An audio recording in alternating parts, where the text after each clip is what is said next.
We covenant to cherish the earth and all beings by creating and nurturing relationships of care and respect. With humility and reverence, we acknowledge our place in the great web of life, and we work to repair harm and damaged relationships.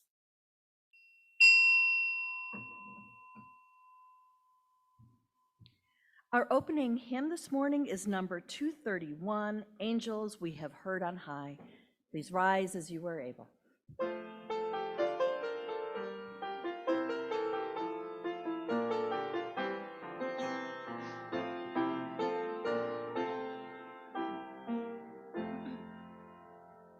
Angels we have heard on high, sweetly singing o'er the plains and the mountains in reply, echoing the joyous strain.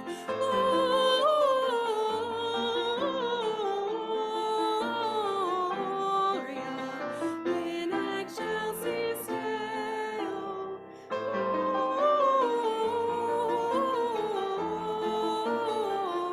Gloria in excelsis Deo. Shepherds, why this jubilee? Why these songs of happy cheer? What great brightness did you see? What glad tidings did you hear?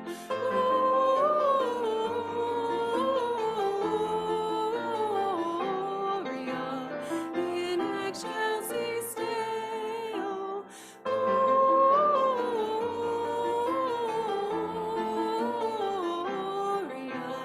in excelsis Deo.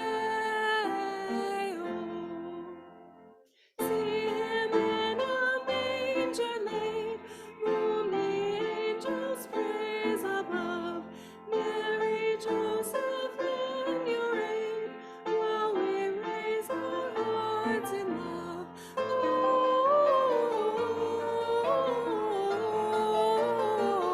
Gloria in excelsis Deo. Gloria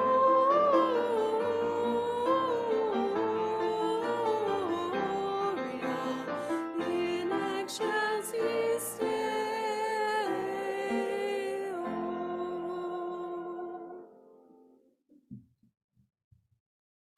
Good morning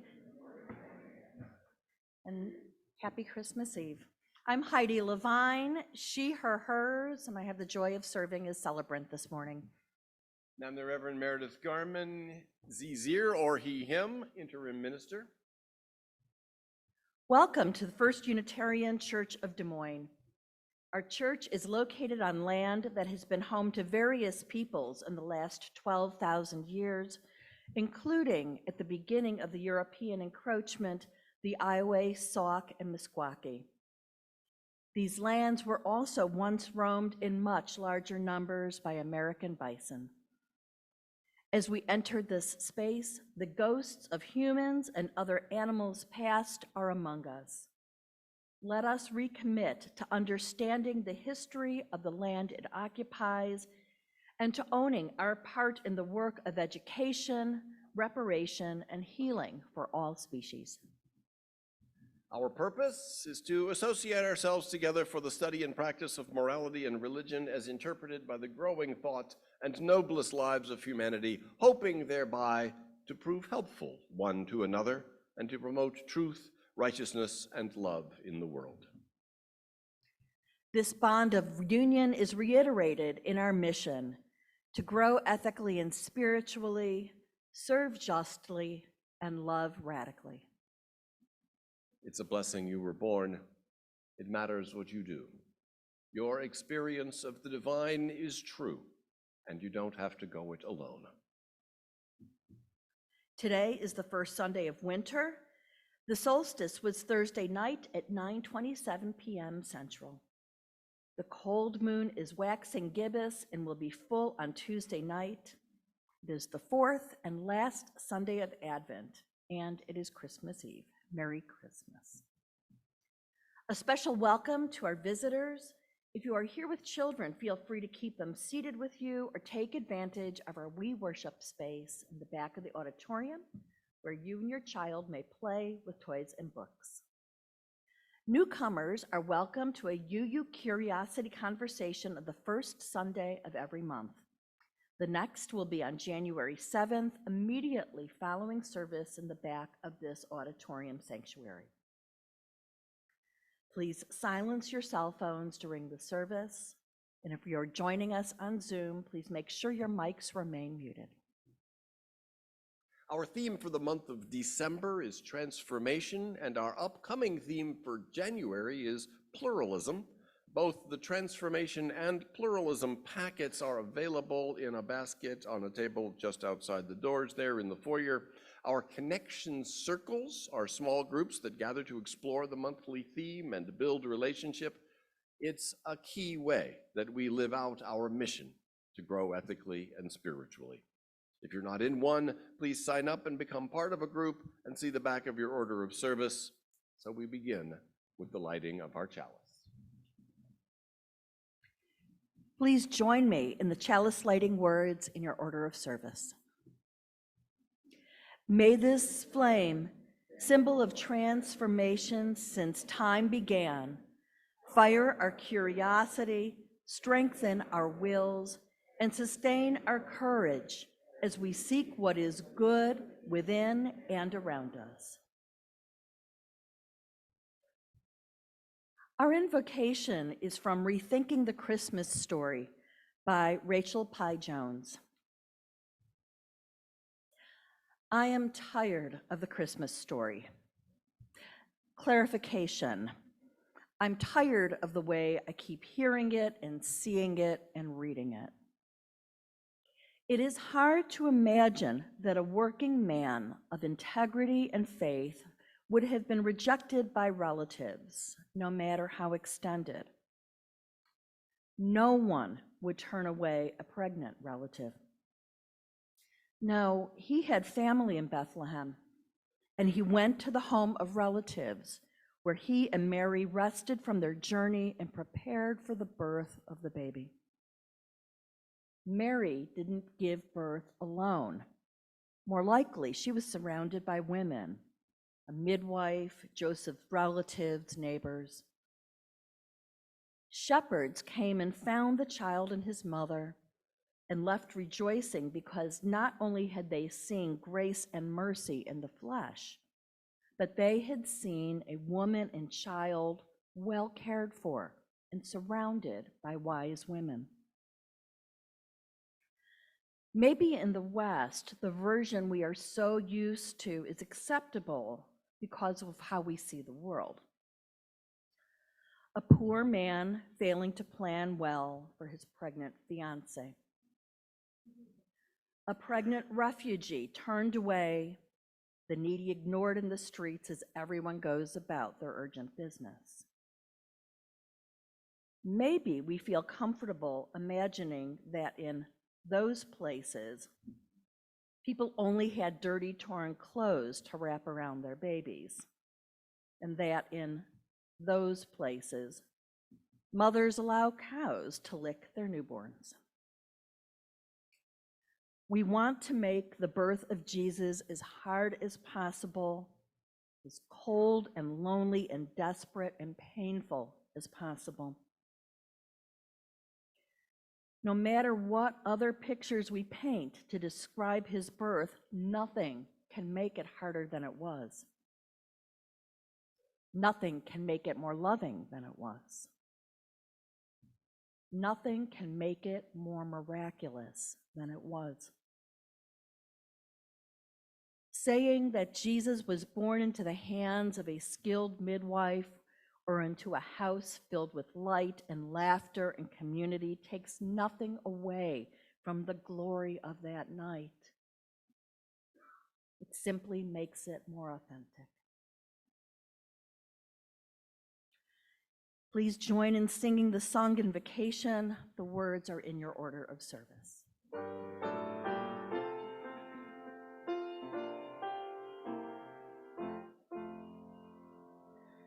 This is my song,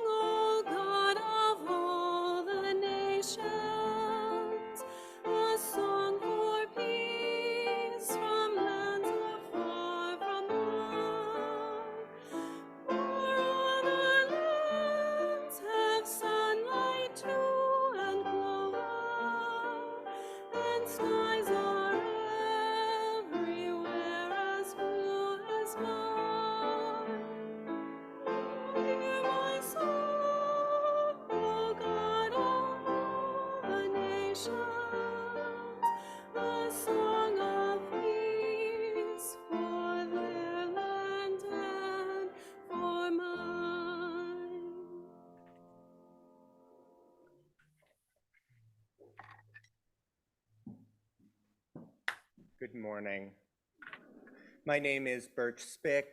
My pronouns are they, them, and theirs, and I am your Faith Formation and Congregational Life Coordinator. This morning, I need your help telling this story.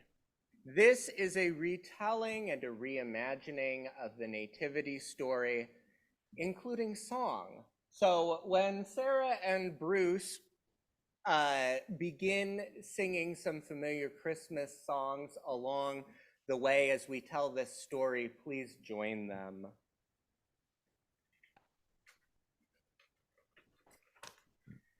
We have heard about a birth of a child on Christmas Eve, as the old story is told, something that happened many, many years ago. But what if such a child was born today? This story might go something like this. Imagine that your parents are quite young and they don't have much money. Your mom is very pregnant with you and your folks are excited about having a baby.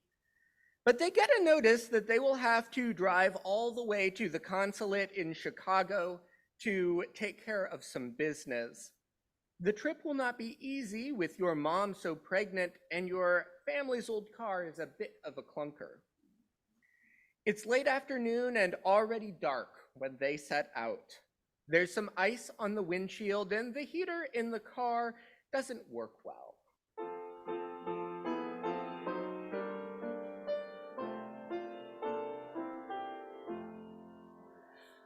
Oh, little town of Bethlehem, how still we see thee lie.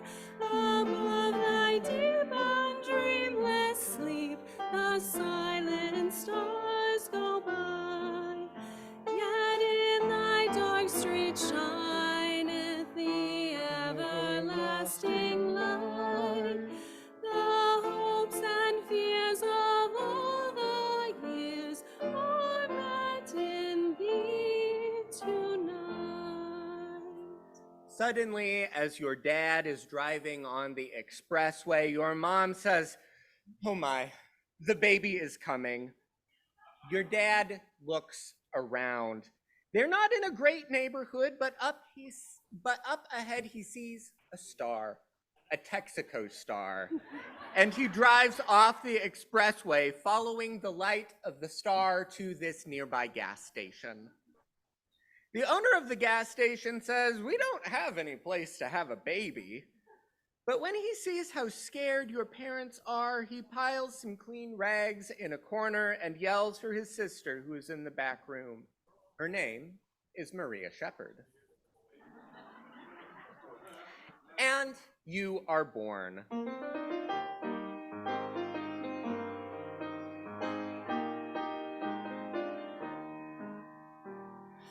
Go tell it on the mountain, over the hills and everywhere. Go tell it on the mountain that Jesus Christ is born.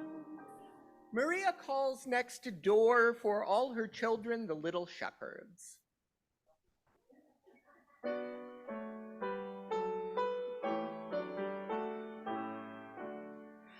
The first Noel, the angels did say, was to certain poor shepherds in fields as they lay, in fields where they lay keeping their sheep on a cold winter's night that was so deep.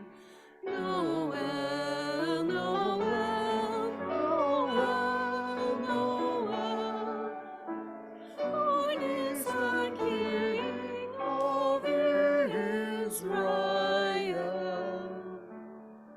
They come in excited to see the baby. They bring toys they love and they give them to you as your first presents. All of a sudden, there is a roar outside. Everybody looks around and in walk three Hell's Angels who just drove up on their Harley Davidsons.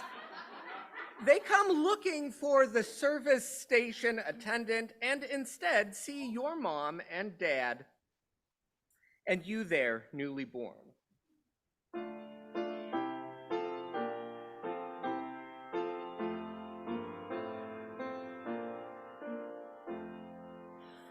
We three kings of Orient are, bearing gifts, we travelers of heart, field and fountain, moor and mountain, following yonder star. Oh, star of wonder, star of light, star with royal beauty bright, westward leading, still proceeding, guide us through this perfect night. One of them takes off his leather jacket to cover you. Another puts a shiny ring of keys down for you to play with. The third looks at your dad's car, shakes his head, and gives your father some money to get a better ride. The star over the gas station shines. Christmas music can be heard on the radio.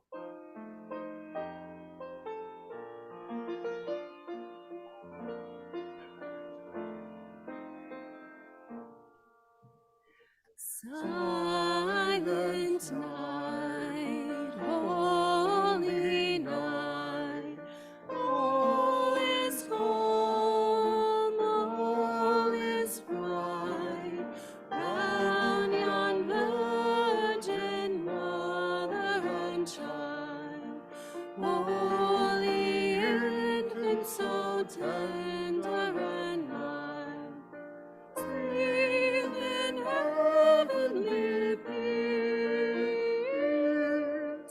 sleep in heavenly peace.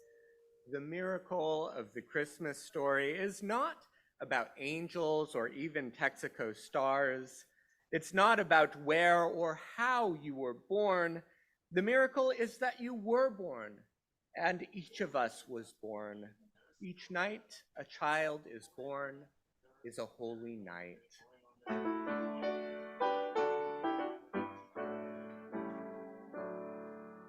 Joy to the world, the word is come. Let earth with praises fill. Let every heart prepare a room, and heaven and nature sing, and heaven and nature sing, and heaven and nature sing. Thank you for your help telling this story. Now let's sing the children out to their class with the benediction printed in the back of your hymnals and in your order of service. Go in joy, go in peace to meet the day, with open hearts embrace life's wonder. We will guide you, we will love you on your way.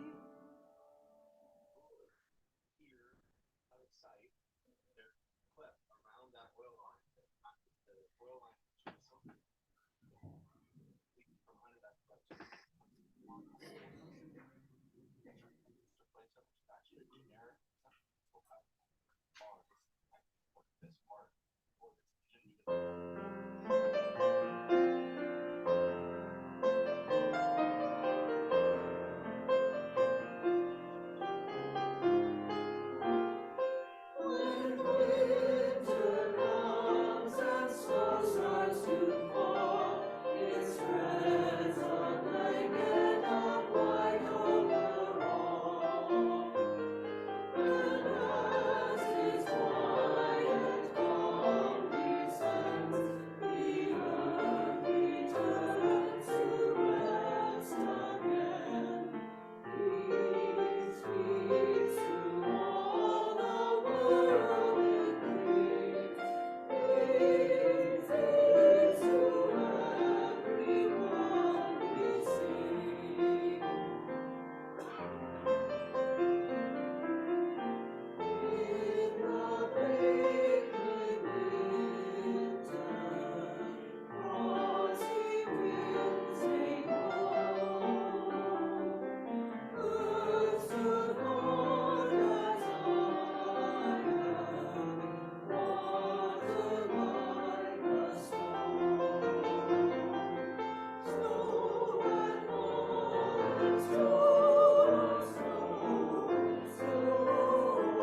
you, choir. A slight change in your order of service. I'm Laura Berardi from your pastoral care team. We are a community of memory and hope, a community of hands and hearts. We gather to share our laughter and our tears and to bear witness to one another as we journey through sorrows and joys. A service was held here on Thursday for the longest night, a time to hold and love those carrying grief or sorrow amplified during the holidays. We extend our love to all those with a heavy heart. Gwen Hope made a trip to the emergency room this past Wednesday with excruciating back pain. She is home and doing better, but still working on managing pain and mobility. Cards are welcome.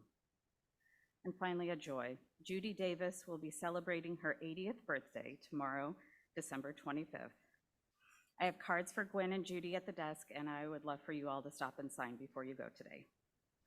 If you need contact information, speak to me or another member of the pastoral care team, or you can email us at pastoralcareteam@ucdsm.org. Let us share now together the names of anyone we know who could use some special care and attention. You may call the name out loud, or if you're joining us on Zoom, type it into the chat. As we share these names, may the love of this community hold them all.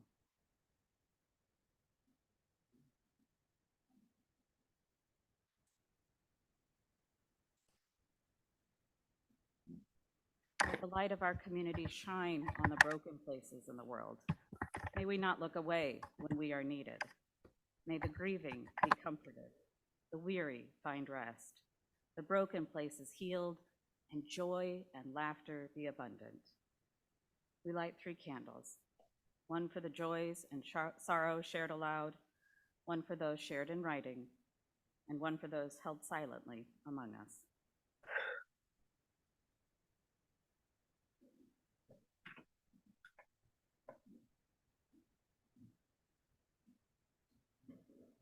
Please join me in a spirit of reflection or meditation or prayer. Dear source of light and life and love,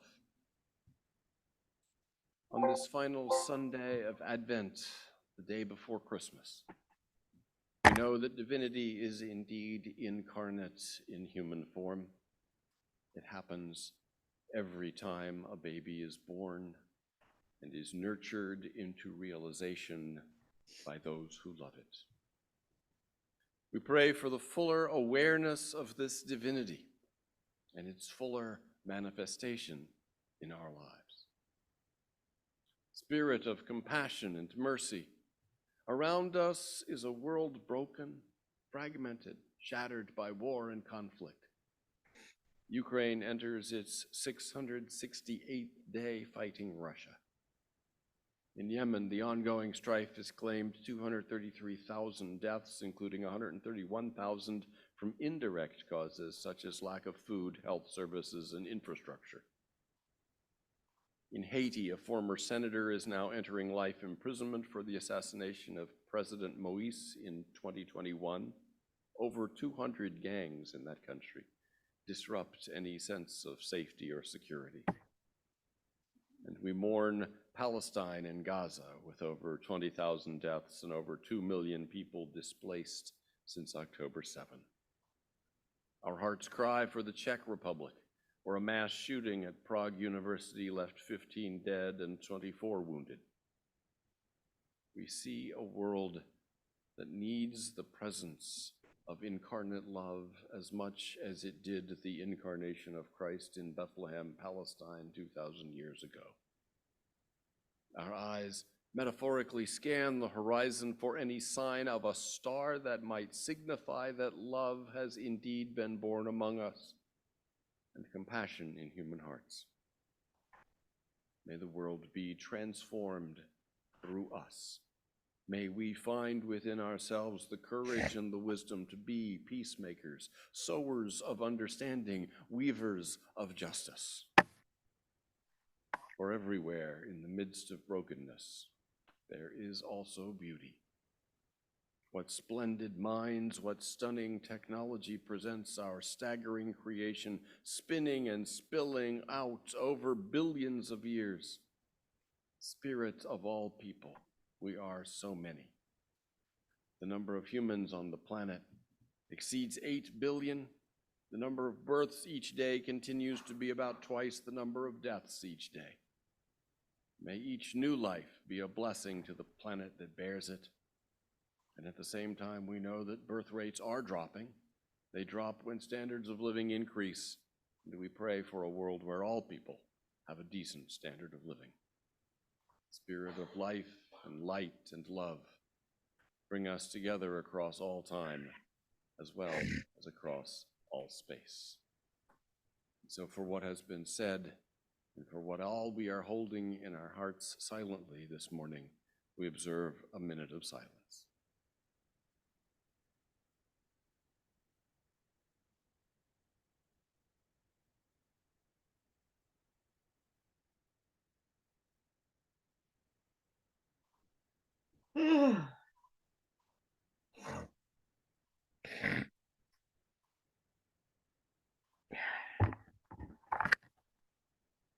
You know, I don't need to hear that. I don't need to have this negative voice.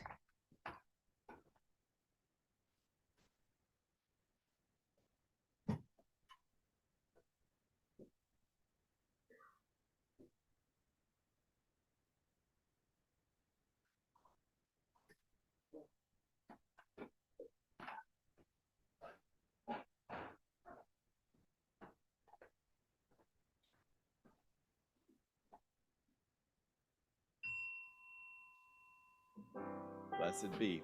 Amen.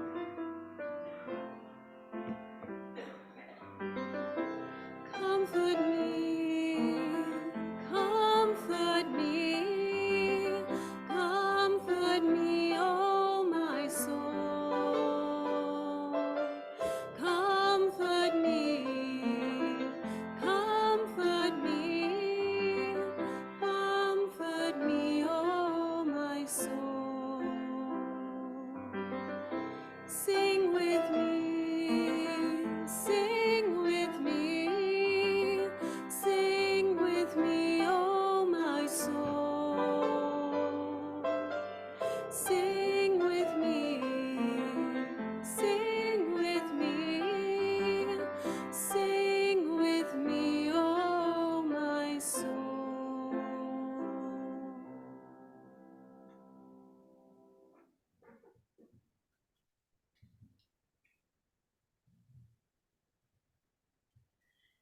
As someone who grew up in a religiously non-observant, but most definitely Jewish family in the 1960s, my relationship with Christmas has always been just a little bit complicated.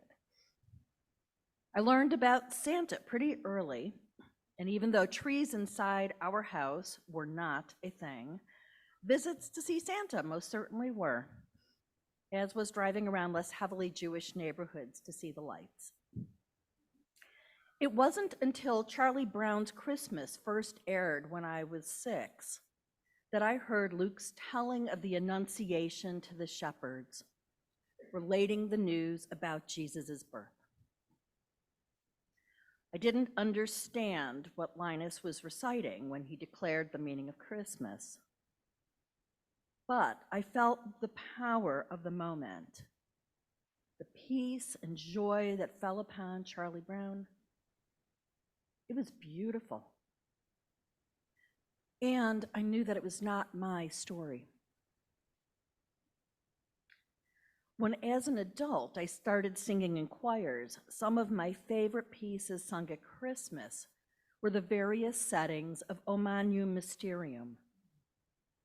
These texts extol the great mystery and wonderful sacrament that the animals in the stable had witnessed the birth of Jesus. Also beautiful, and also not my story. It is a lovely story and image, even though I never believed any of it.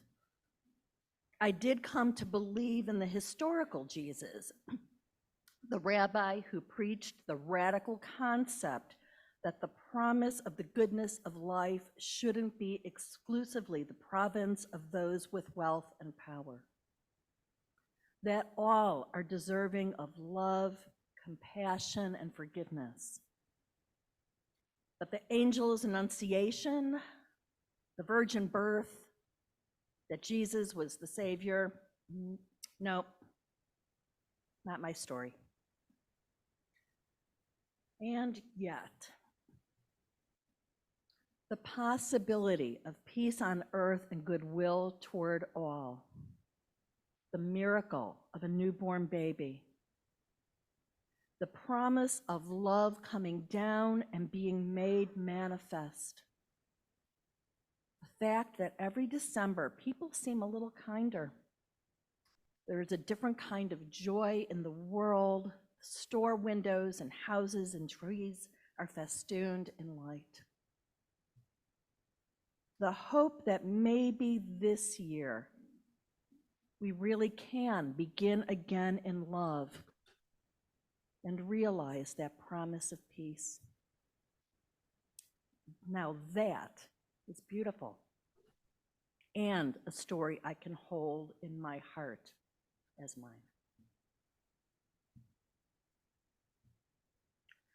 We come now to our offering. Contributions to our Faith in Action partners by members and friends may be made by scanning the QR code on the back of your order of service. Free Store helps provide household items to families recovering from domestic violence and other trauma.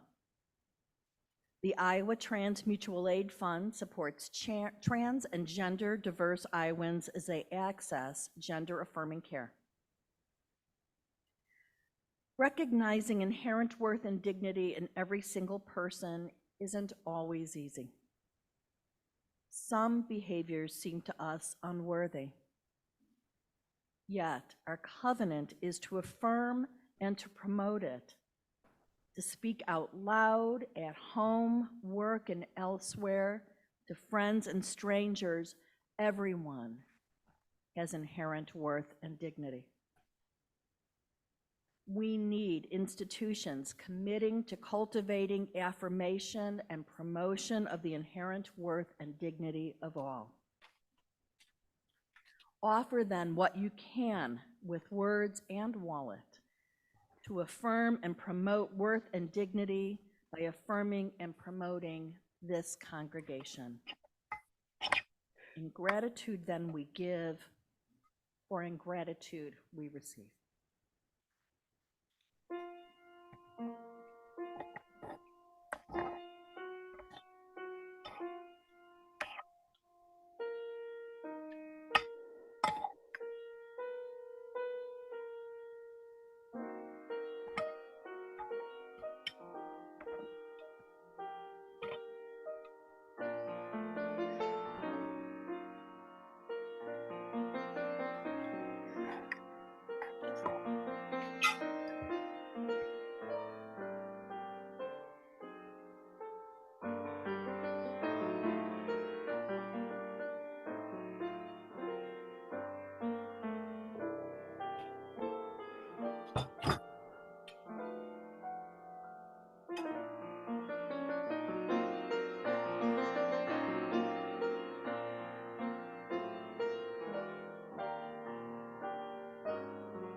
we may give the skeptic their due.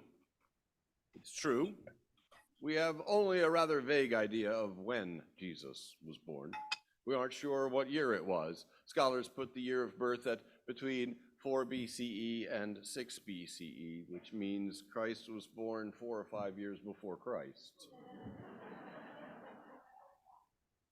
We also don't know what time of year it was. It wasn't until the year 336 that the church settled on December 25 as the date to celebrate Christ's Mass, Christmas.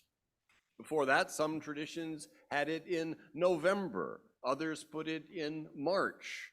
Basically, the early Christian community of the first 3 centuries of the Common Era simply didn't regard birthdays as very important, so they didn't bother very much to specify when it was.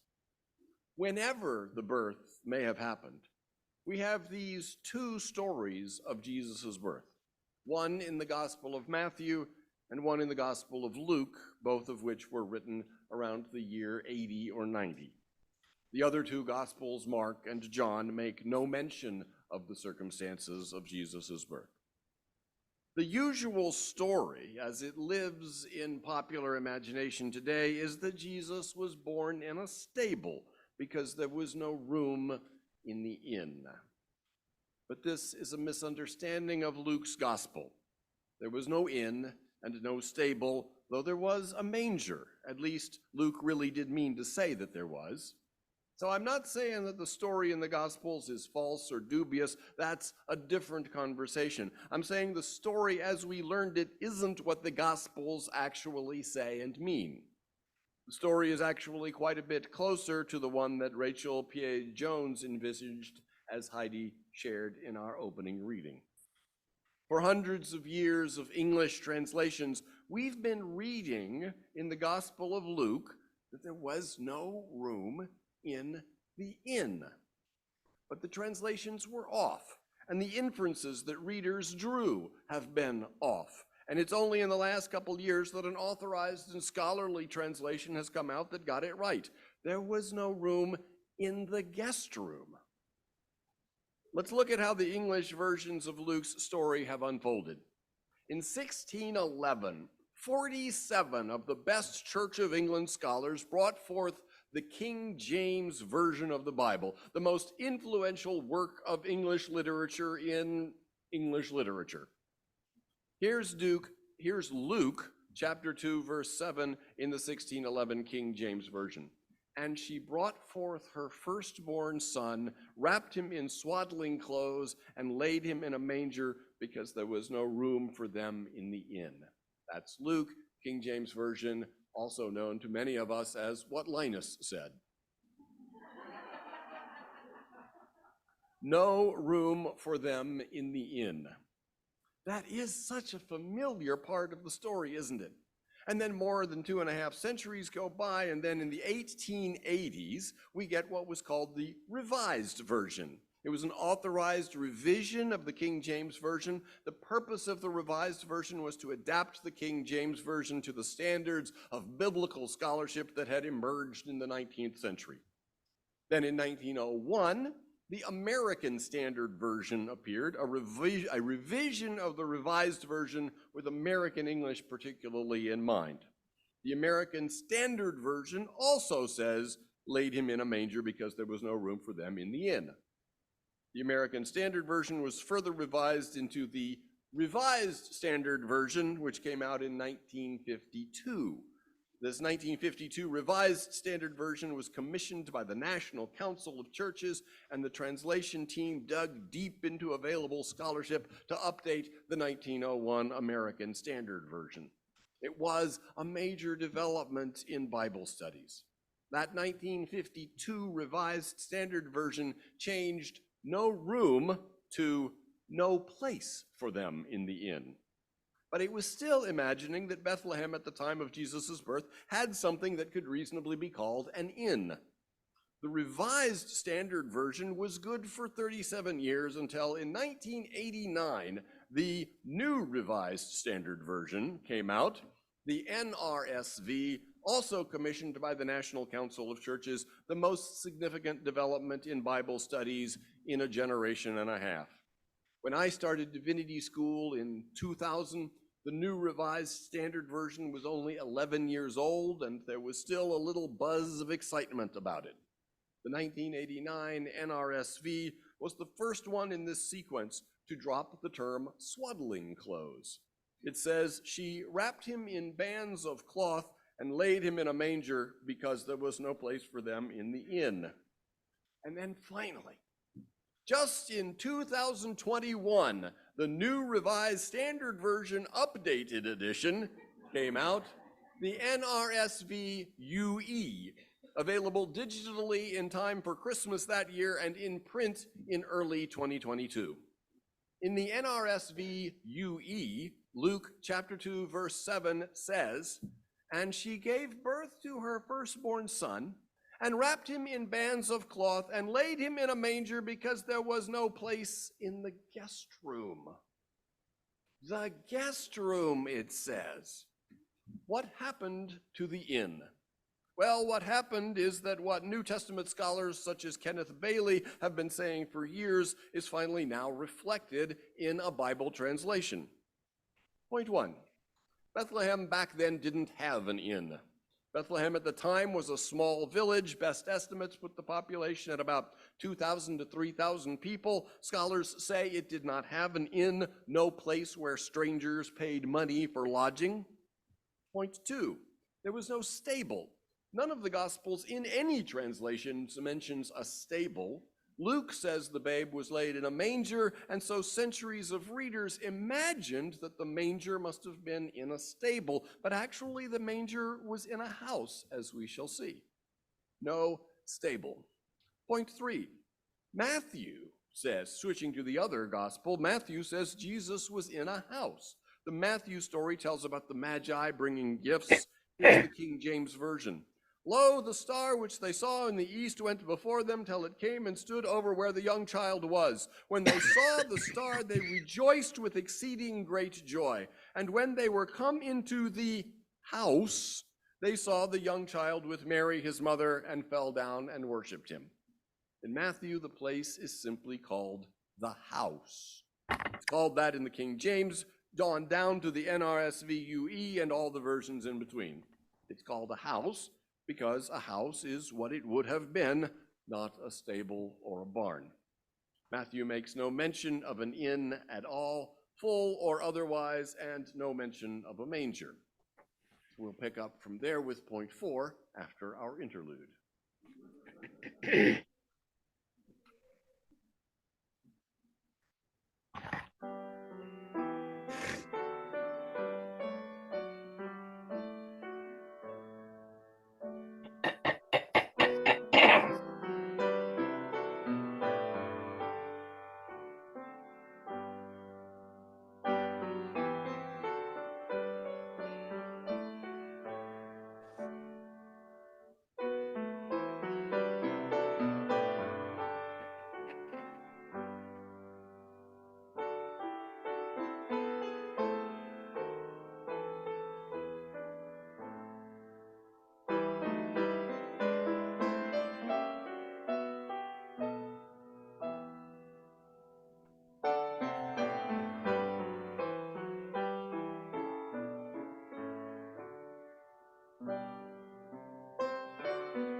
So 1, Bethlehem didn't have an inn. 2, no version in any translation mentions a stable. And 3, Matthew says it was a house. So that gets us to 4. The Greek word for inn appears only in Luke. It appears twice in English versions of Luke, well, up until 2021, and now it appears only once. The remaining place that the word for inn appears is not in Luke's nativity story. You may remember it from the parable of the Good Samaritan, who helps a man injured by the road and takes him to an inn. But in the Samaritan story, the Greek word translated as inn is pandocheon. That's the Greek for a commercial inn. But in the nativity story, the word Luke uses is kataluma. And a kataluma is not a pandocheon. I don't know what those 47 scholars were thinking in 1611 when they created the King James Version, but the Greek words kataluma and pandocheon refer to very different things. Kataluma also appears toward the end of the Gospel of Mark, and there even the King James Version renders it as guest chamber. And ever since the 1952 Revised Standard Version, kataluma has been rendered as guest room everywhere in the Bible it appears, except, weirdly, in Luke's nativity story, where it kept being rendered as inn. But now that the NRSV UE has finally rendered kataluma as guest room, what Luke chapter 2, verse 7 is saying is that Jesus was born in a private home where the guest room was already full. She gave birth to her firstborn son and wrapped him in bands of cloth and laid him in a manger because there was no place in the guest room. The guest room would quite reasonably have been full because of all the out-of-town visitors showing up because of Caesar Augustus's order that every head of household return to his town of birth in order to be registered. So, why was a manger there? Point 5. Traditional Middle Eastern peasant homes generally had 2 rooms, a side room for guests and a main room, as handily depicted for you on the cover of your order of service. The main room, the family room, had a small space blocked off at the end for a few animals the family might have, a cow, a donkey, maybe a few sheep. The family would bring their animals into the main room at night, and during the day the animals were outside, either tied or in a pen. So if there was no room in the guest room, then Mary and Joseph would stay in the main room, where the animals were blocked off at one end, and hence where a manger would be. Luke does mention a manger, but that manger would not have been in a stable. Point 6. Mary and Joseph, coming from Nazareth, would have had relatives in Bethlehem. Every place in Israel would have had cousins or second or third cousins of Mary or Joseph or both. If they had to go to Bethlehem, they would have sought out relatives with whom to stay. That was the reality of that place and time. So point 7, no society known to us, none, would fail to help a young woman about to give birth, especially a traditional farming community.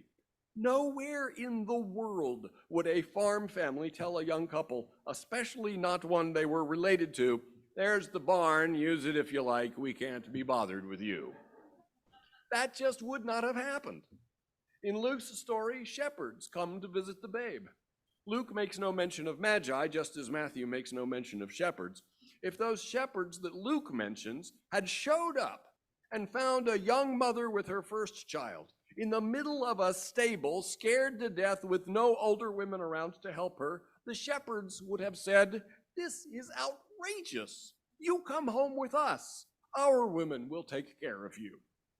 But instead, the Gospel of Luke tells us that after showing honor to the child, the shepherds walked out, meaning that they were comfortable with how the community was taking care of their guests from Galilee. And so, point 8. The usual story has it that Jesus was born the very night that Mary arrived in Bethlehem. But the Gospel of Luke actually says that some days passed while they were there in Bethlehem before Jesus was born. It's a small point, but even if we could somehow imagine grabbing emergency shelter because it was already after dark and Mary was going into labor, it's much harder, given the culture of the time, to imagine her staying there for some days before giving birth. Rachel Pierre-Jones, who provided today's opening reading, goes on to imagine the story this way, quote, Joseph, a man of courage and faith, realizes that his fiancée is in serious trouble. Legally, she could be stoned any day by the villagers because she's pregnant and not married. He's not required to bring Mary along to be counted in the census because she's a woman, but he decides to tie his name to hers and tie his reputation to hers, and saves her life by taking her out of the village until the baby is born and emotions can simmer down. Quite possibly, Joseph's relatives had other distant family in the town for the census, so the upper room was occupied. This meant the couple had to sleep downstairs in the open living space where animals were kept at night for safety and where they ate from troughs dug into the earth at one end of the room. They maybe slept on mats or piles of blankets, just as they would have upstairs. The room was warm, it was sheltered, probably filled with other traveling relatives. End quote. There is an inspiring story here.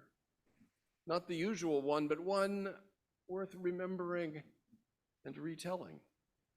It's a story of an ordinary community doing perfectly ordinary things as they were done for centuries before there were hospitals or medical professionals.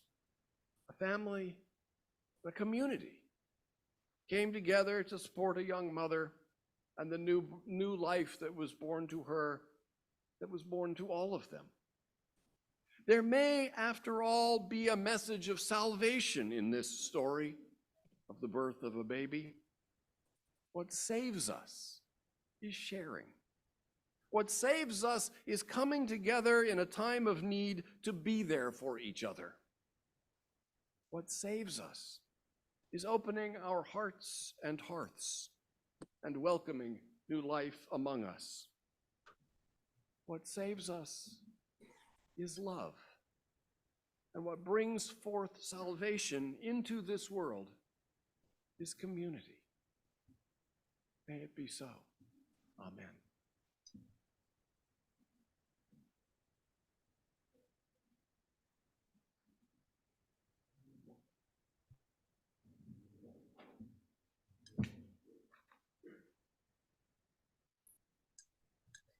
Please rise as you are able, body or in spirit, to sing our closing hymn, number 253, O Come All Ye Faithful.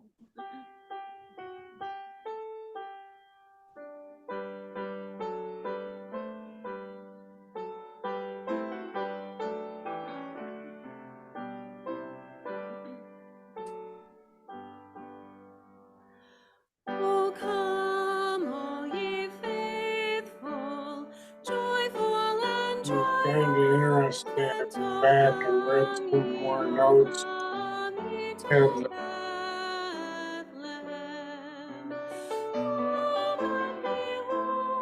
sometime in September,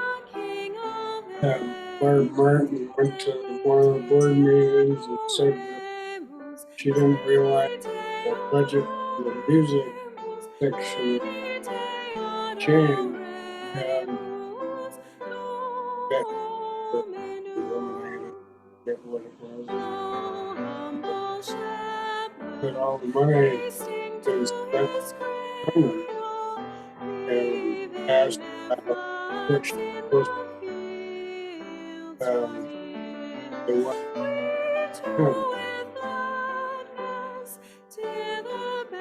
So that was it. I had heard this before from Ricky. Watched part of that meeting or what? He commented at one of the other meetings that the meeting would get available soon, almost soon after the meeting, or in members read the minutes. Minutes, yeah. And they can be listed as not approved minutes. But he has a good point, because waiting a month is ridiculous. You don't know what's transpired. Yeah, yeah. Please say Well, with me our unison chalice. What was of the sage. money for music spent on? As we Her extinguish name was this Barbara flame, Ware. That may we remember She always must the have, flame of well, life she was and aware that it connection was bad, within us and because, among us, you and our know, calling to whatever serve, to grow, and to do love music, or they as we got continue something this for the journey music. of transformation. But Merry was Christmas, not good people. aware that Go in peace either and was in love. reduced And or take care of each other. eliminated. yeah. I forget which was. Soul of truth, eternal goodness, sojourn with us as we part. You know, the Fill our minds hiding with of high and black woman was voted in to fill Reba's keep us just and position pure in on the board. heart. After Reba left the Strengthen us, congregation, Lord.